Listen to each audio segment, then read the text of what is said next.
Hello everyone. This course is BUS ML 7247 Analytics for Macro Marketing Data, and this video is for Lecture 5 Elasticity and Log Demand Model. For this lecture, we don't have any required readings. In this lecture, I'm going to introduce the concept of elasticity. A widely used model to estimate elasticity is log demand model. And I'm going to show the demand and revenue curves of the log demand models to graphically illustrate properties of the model. And then I'm going to briefly talk about the competition effects.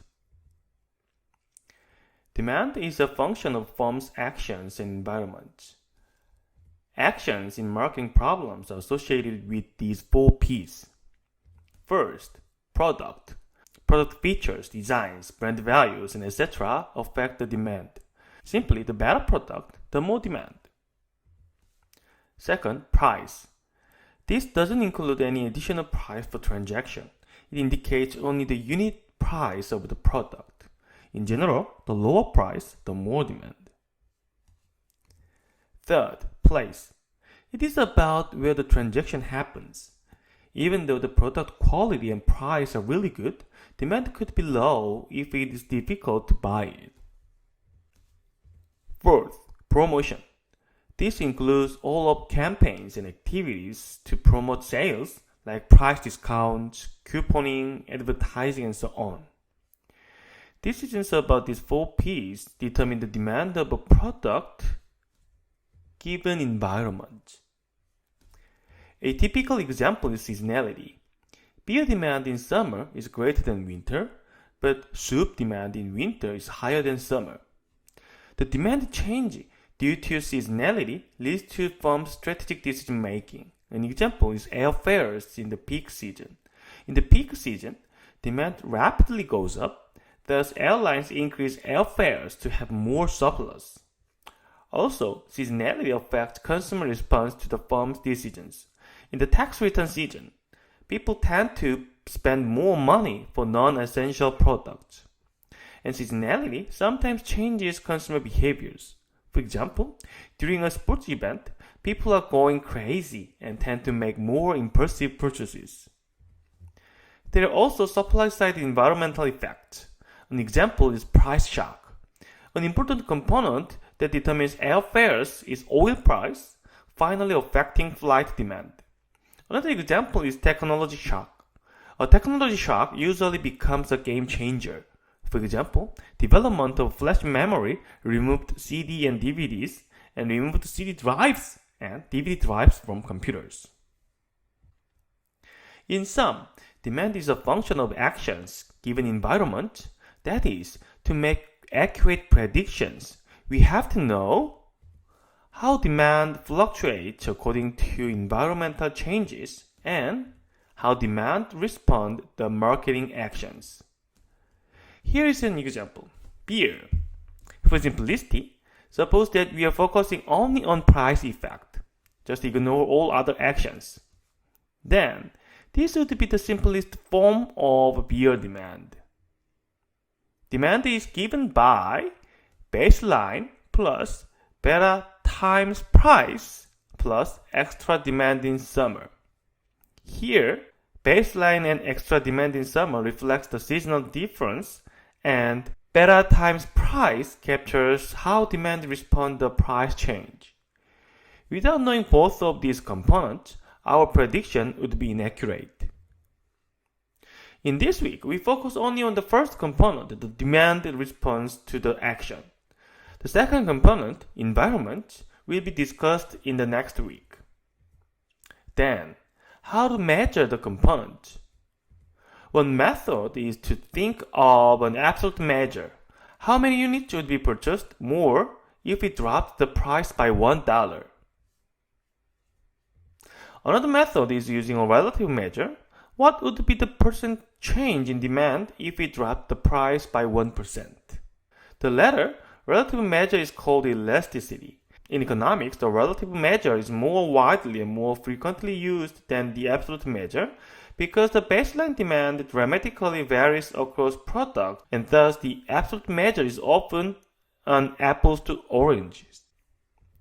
the concept of elasticity is not limited to price.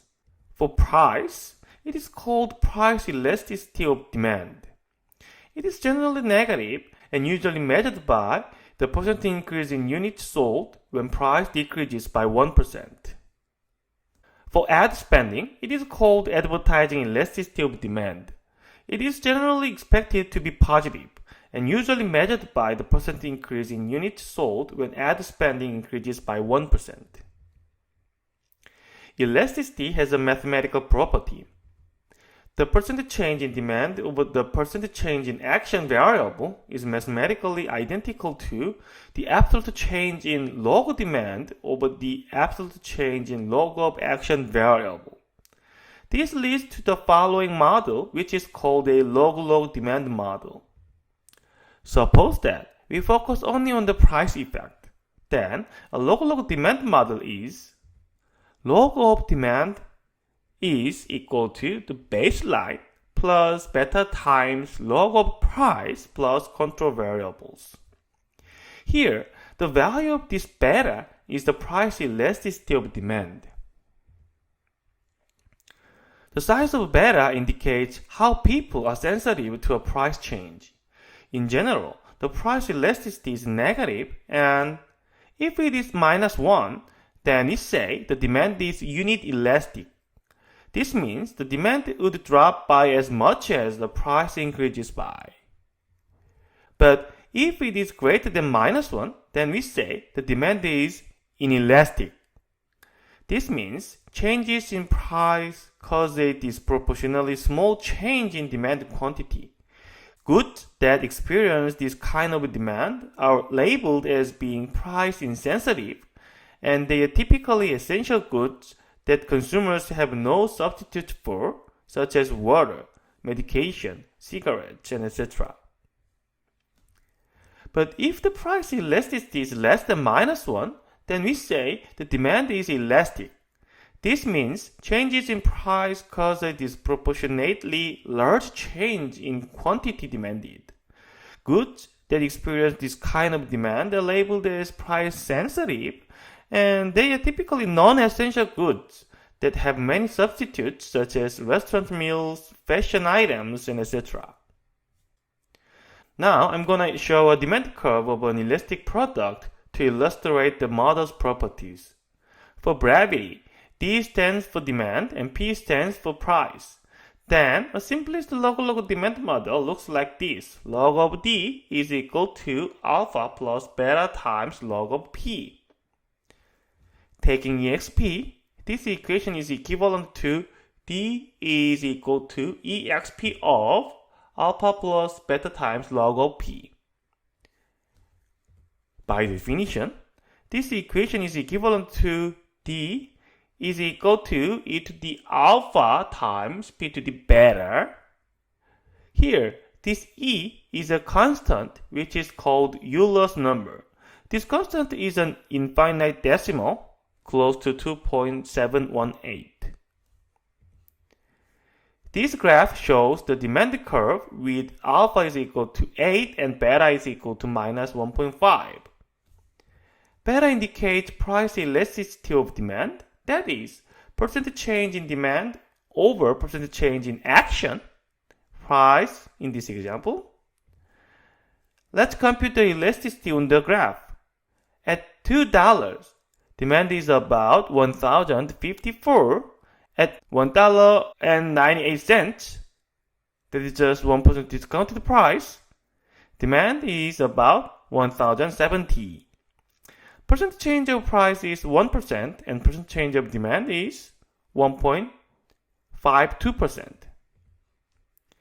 At $4, demand is about 373, and at $3.96, just 1% discounted price, demand is about 378. Percent change of demand to percent change of price is 1.52 as well. This is a little bit larger than 1.5 because the exact elasticity must be computed through continuous compounding concept. Then, what if price is equal to 1? When price is $1, demand becomes e to the alpha. In this graph, demand is about 2,981, which is e to the 8 when price is $1. Then, what about the revenue? Revenue is, by definition, given by demand times price. Then, let's compute what would happen with a $1 price increase. Demand increases by beta percent. With a simple algebra, we have revenue that increases by 1 plus beta percent. Keeping this in mind, let's look at what would happen. The graph on your left-hand side shows demand curve with various elasticity values. Blue curve is elastic demand curve, beta is minus 1.5. Red curve is inelastic curve, beta is minus 0.7. Black one is unit elastic curve, beta is minus 1. You can see the elastic curve shows much larger demand drops to price increases than others. And how about the revenue? From the equation, elastic demand beta is less than minus 1, thus 1 plus beta is negative. This means that increasing price always leads to decreasing revenue. For inelastic demand, beta is greater than minus 1, thus 1 plus beta is positive, and increasing price always leads to increasing revenue. For unit elastic demand, beta is the same as minus 1, thus 1 plus beta is 0.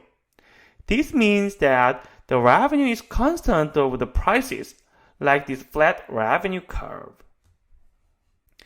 In most cases, we have competitors in the market, and the competitors' actions also affect our product's demand.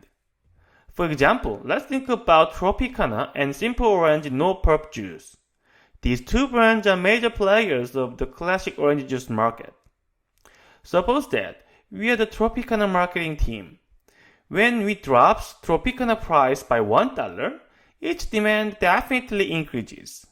But what if Simple Orange also drops its price by $1 when we drops? Still, we expect some increase in demand, but definitely less than our expectation with Tropicana discount only. Mathematically, the competition effect is described as another term in the model. Now, we have two different brands, Tropicana and Simply Orange, so I'm using two subscripts, TR and SO, which stand for Tropicana and Simply Orange respectively. Then, those betas indicate the own price elasticity of demand for the brand, that is, percent demand response to percent change of our product's price as discussed. Those gammas indicate the cross price elasticity of demand for the brand, that is, percent demand response to percent change of the competitor's product price. Okay, now you are ready to do an exercise with real data. Before doing the exercise, please read this article. It has only 2 pages, just explaining the variables in the dataset. Then move to the exercise lab, follow the directions in the lab to conduct the analysis, and answer the assignment questions. Alright, that's all I have, and see you in the next lecture. Bye bye.